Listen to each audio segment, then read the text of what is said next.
The test is in 4 parts: Part 1, Part 2, Part 3, and Part 4. Now look at Part 1. Part 1.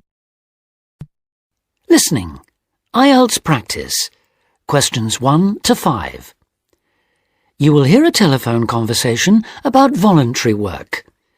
You should answer the questions as you listen because you will not hear the recording a second time. First, you have some time to look at questions 1 to 5.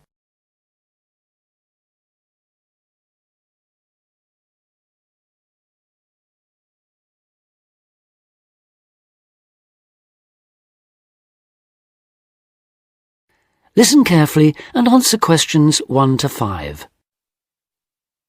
Hello, Volunteers Worldwide. How can I help you? Hello. I'm ringing to find out about opportunities for doing volunteer work. Could you give me some information, please? Yes, certainly. But before I do, I need to ask you for a few personal details. That's just because the opportunities open to you are dependent on your age and on what qualifications and skills you have. That's fine. So, if you could just start by telling me your name and age. Okay. My name's Ben Opperman, and I'm 22 years old. Okay, and what qualifications do you have, Ben? I've got a BA degree in Social Studies. That was from the University of Kent. And I'm a qualified teacher. I've just completed my PGCE, my postgraduate certificate in primary education. And you're interested in doing unpaid voluntary work rather than a full-time job with our organisation? Yes, that's right. I'd like to do voluntary work before I start looking for a more permanent job. How long were you hoping to work for us for? I was thinking of 2 years at most. Okay. Well, for people in your age group, we have 2 programs: Global Youth Contact and Youth for Action on Development. GYC, Global Youth Contact, is a 6-month exchange program which provides opportunities for young people from different countries to work together in local communities. I see. But that's only a 6-month program. That's right. But our other program, Youth for Action on Development, requires people to volunteer for a year at least. On this program, most of the placements are for 12 or 18 months. That'd be the program I'd go for. Okay. Now, do you have any other skills or special interests that might be useful for the kind of work we do? Well, I've done a lot of conservation work in the area where I live. Good, that's useful to know. And I belong to a wildlife protection group. Right, that could be very helpful. Before you hear the rest of the conversation, you have some time to look at questions 6 to 10.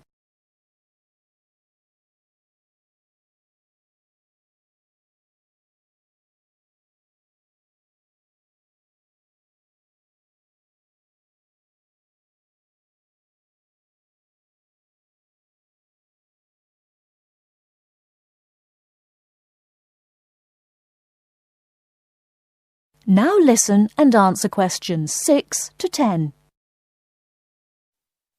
Do you have any questions you'd like to ask me? Yes. Could you tell me what sort of placements are available? Well, all our placements are related to the 4 main areas that we work in. That's education, health, social participation, and employment. Education sounds like the obvious choice for me. And if I wanted to go ahead and apply to work on a program like this, what do I have to do? Okay, well, our selection procedure is quite a lengthy process, I'm afraid. It can take up to 9 months. We get many more applicants than we have placements for, so we need to make sure that we get the best people for the kind of work we do. It's very important to realise that voluntary work like this is not an easy option. Although you'll have a brilliant experience with us, you are expected to work hard and make a real contribution. It is not just sitting around enjoying a different culture. Of course, I understand that. OK, so if you're interested, I can send you an application pack. You complete the forms and send them back to us. If you are shortlisted, we invite you to come for an interview. That's normally in January. Assuming you're successful, we then start looking for a suitable placement. While we're doing this, we ask you to raise some funds of your own, so that you end up contributing about 2/3 of the cost of your training and travel. OK, fair enough. I suppose people get sponsorship, do they? Yes, lots of volunteers do that. Then in June, we ask you to come to our headquarters for a week's training. This starts with general training, which is applicable to all volunteers. It includes topics like how to fit into new cultures, looking after yourself mentally and physically, and how to go about relating to the kinds of people you'll be working with. And then you'll have sessions related specifically to your placement. We'll tell you about the country and the area you'll be going to, about the problems and difficulties to expect, and about the kind of responsibilities you'll have once you're there. And when does the work start? It depends, but generally speaking, placements start in September and run for up to 18 months. Sounds brilliant. Could you send me an application pack, please? Yes, certainly. If you'd like to give me your address. OK, it's 29 Park Street. That is the end of part 1. You now have half a minute to check your answers.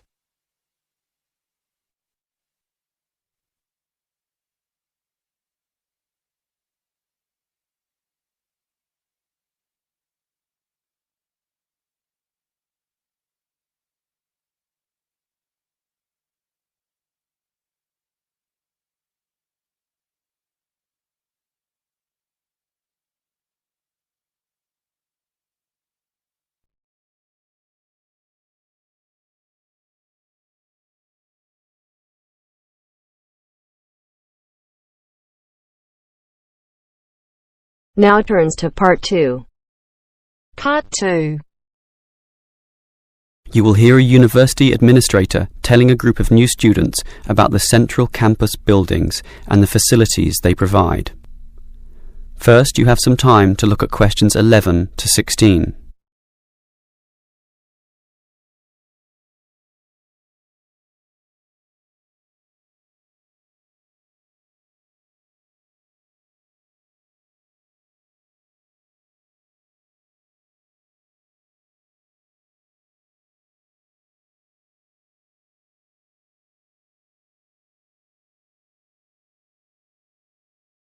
Now listen carefully and answer questions 11 to 16.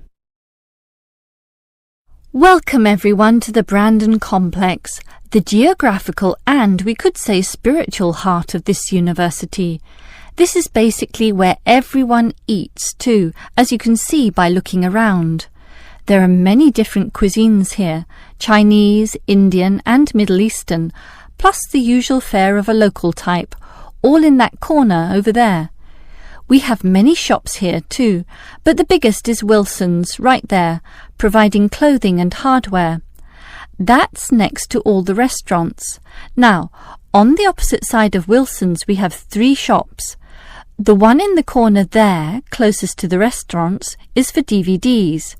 Yes, the DVDs are cheap and affordable, and you can also rent DVD players as well.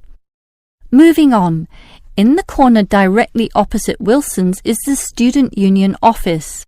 Incidentally, you are all encouraged to join the Student Union, as a Student Union card gives you many benefits, including discounts on basically everything you can buy here at the Brandon Complex. Outside this complex, on the other side of the road, you can just see it from here in fact, is a building that we call by the rather unusual name, the H Building. Next to this, on the other side of some trees along the main road, is the Engineering Institute, but that doesn't have anything to do with the Brandon Complex. One last thing is that just outside this door, near us here, you can see a grassy oval patch. Well, that's the playing field for what we simply call the fitness room, which is alongside. So you can put on some calories here at the restaurants and then burn them off at the fitness room afterwards. Oh, I forgot to mention this shop right here, in the middle, beside the Student Union. It's the bookshop. And as you can see, it's always busy, always popular. You can buy newspapers, magazines and stationery there, plus a few clothing items as well, just as you can at Wilson's. Why don't you go and take a look right now? Before you hear the rest of the talk, you have some time to look at questions 17 to 20.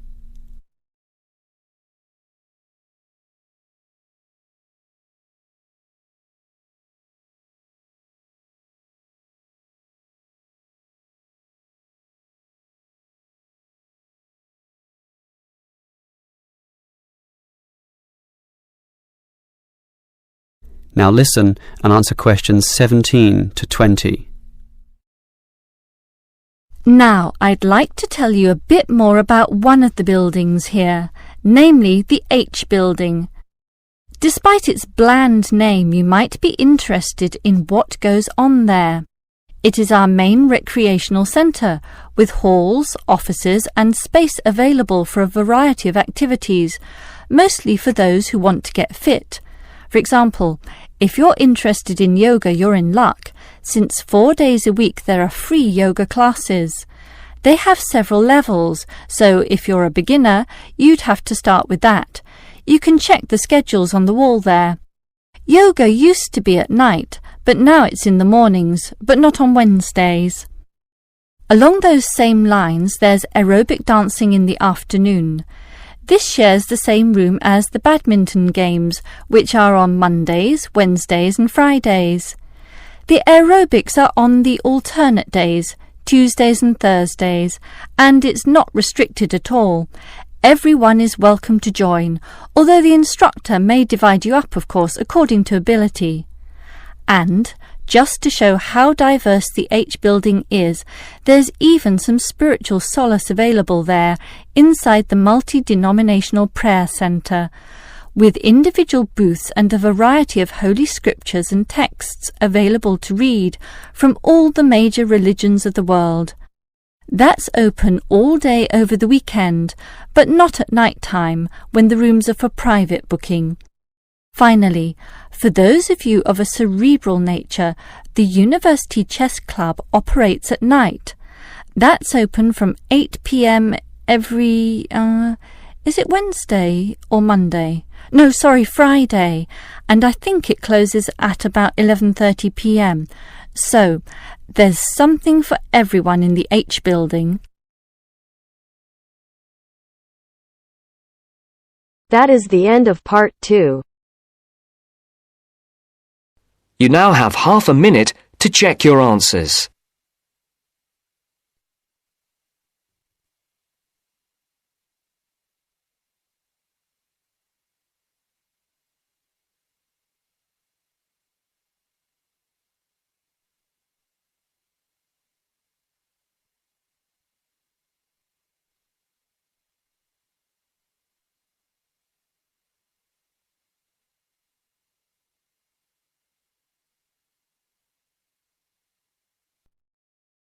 Now turns to part 3. Part 3.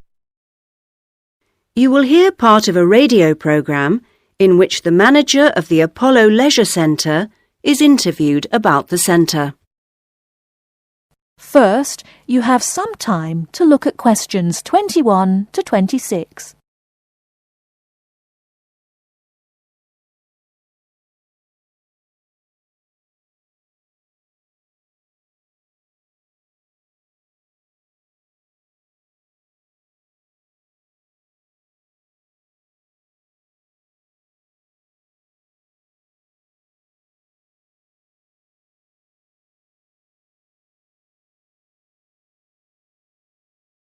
Now listen carefully and answer questions 21 to 26. Next, I'd like to welcome Carol Brown, manager of the Apollo Leisure Centre. Carol, welcome. Thank you. Now, Carol, the Apollo seems a familiar sight, but how long has it actually been here? Well, we started negotiations to take over the previous Active Life Centre that used to occupy the premises in 2000 and planned to open in 2001, although the usual delays meant it was 2002 before we were up and running. And do you have quite a mix of members, or are you focused on certain groups? It's pretty broad, actually. There are something like 200 adult members, so that's our biggest group, but we also have as many as 100 youth members, together with about 50 family group members. And I think we'll see that section growing to 100 over the next couple of years. Healthy numbers. Yes, and we'll be developing the centre to make it even more attractive. We're hoping eventually to build in a rock climbing wall, which would make a useful addition. We've already opened our swimming pool, which is hugely popular, and we'll have a massage room open within 12 months. Now, I understand you have different categories of membership? Yes, to suit every pocket. Blue membership includes all facilities for the member and a guest at all times, which is good for people with unpredictable timetables. If you can make it during daytime hours, red membership gives you excellent returns for your fee. As for only half price, you can use all the facilities during the day, and they're actually less crowded then. Green membership is designed for people who are only able to come infrequently, and so, of course, costs less. And there are chances to socialise? Oh, certainly. Our cafe is very popular and is a nice place to wind down and chat after working out or whatever. In fact, while it used to shut at 8, we've extended that to 9 now, with last orders taken at 8:30. It serves a whole range of food and drink. So if someone wants to join, what do they do? Come and see us. We'll give you all the details. The induction process takes about an hour and a quarter, which includes 3/4 of an hour on average with a personal trainer, and something like half an hour being shown round the different facilities. So we'd be well looked after? Definitely.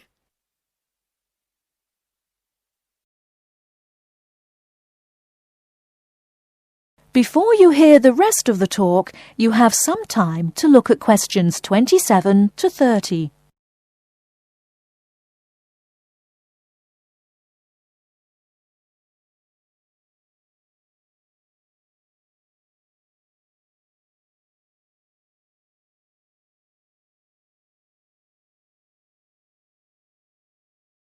Now listen and answer questions 27 to 30.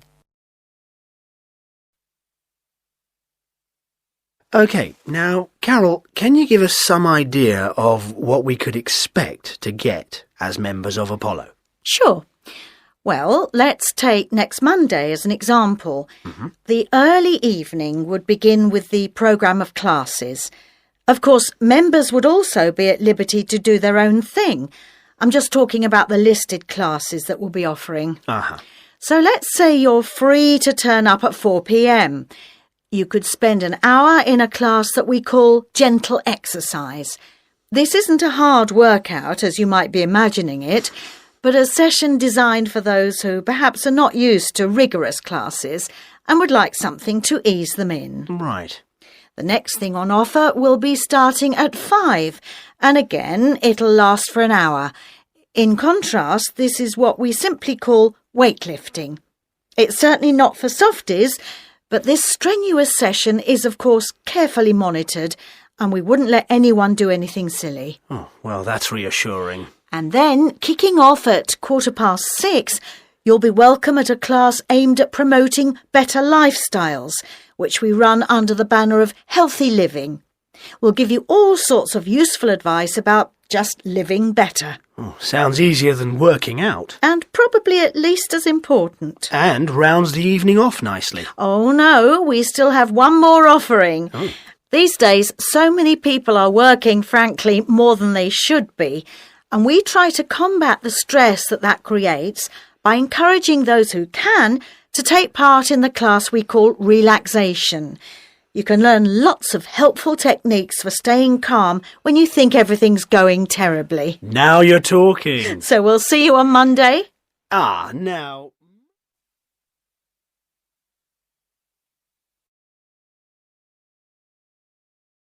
That is the end of part 3. You now have half a minute to check your answers.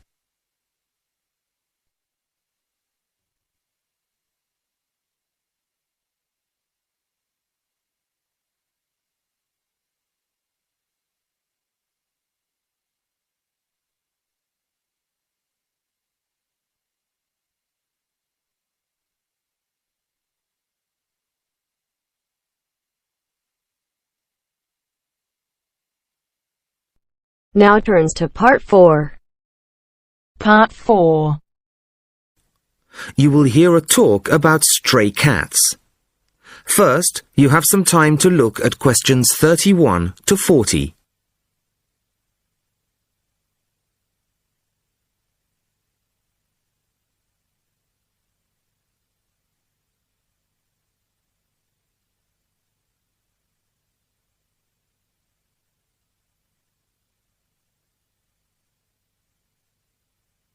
Listen carefully to the talk and answer questions 31 to 40.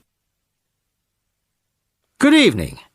I'd like to introduce Laura Dunkswell of the Feral Cat Association. Laura has just returned from spending 3 months in Italy, where she has been working with local organisations to improve conditions for some of the estimated 1.5 million ownerless cats currently thought to be at large there.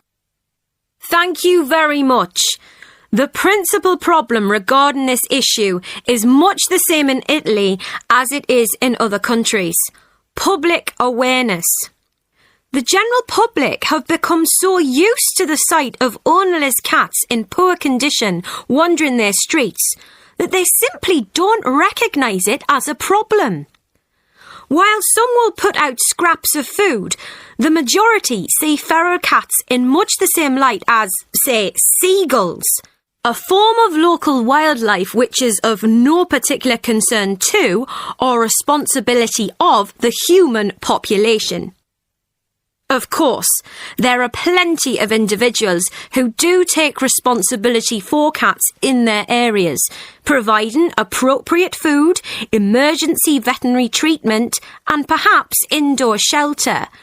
But these people can only provide support for a fraction of the vast numbers of feral cats that exist. So, what's to be done? Find loving family homes for all feral cats? Well, that would be wonderful, of course, but unlikely to happen anytime soon. The two main focuses of our work are sterilisation and education. Sterilisation is usually only performed on female animals. It may seem a drastic intervention, but it benefits both the sterilised cats, who will not have to suffer the health consequences of endless pregnancies, and also the feral cat population as a whole, as controlling numbers reduces competition for whatever slender resources of food may exist. Animals to be neutered are captured and sedated at the point of capture to minimise their stress and discomfort. They are then taken to a temporary centre set up by a local organisation, and the operations are carried out under anaesthetic by trained veterinary surgeons, all of whom kindly donate their time. Now, while domestic cats can recuperate in the comfort of their owners' homes, feral cats have no such luxury. They are kept at the centre for around 24 hours, then returned to the locality from which they came. Dissolving stitches are used, and each cat that has been operated on has the tip of one ear clipped, a sign that the animal has already been neutered. A few animals have been electronically tagged and their progress monitored. In general, it has been found that neutering does not diminish an animal's chances of survival. On the contrary, the evidence suggests that sterilised females have a significantly improved chance of remaining in adequate health. The other focus of our work is, as I said, education, publicising the issue and raising awareness. Our current poster campaign is a translation of the widely used slogan, "A kitten is not just for Christmas." At present, resources are rather limited, but, funds permitting, a campaign of radio advertisements is planned, perhaps in the run-up to next Christmas, reminding people that families may quickly become bored with the responsibility of owning a domestic animal. Last year, we used newspaper ads featuring pictures of emaciated strays and highlighting the fact that abandoning an animal simply transfers your problem to somebody else. Which leads me on to the final point I'd like to make. Organisations such as ours are sometimes depicted as being mainly for sentimental animal lovers. Well, I make no apology for that, but our work has a wider importance than the welfare of cats. Ownerless cats tend to quickly fall into ill health and can become a health hazard in various ways, including the spreading of disease and parasites. Children can be especially vulnerable to this, as they are more likely to handle an infected or infested animal. Thank you very much, Laura. That is the end of part 4. You now have half a minute to check your answers.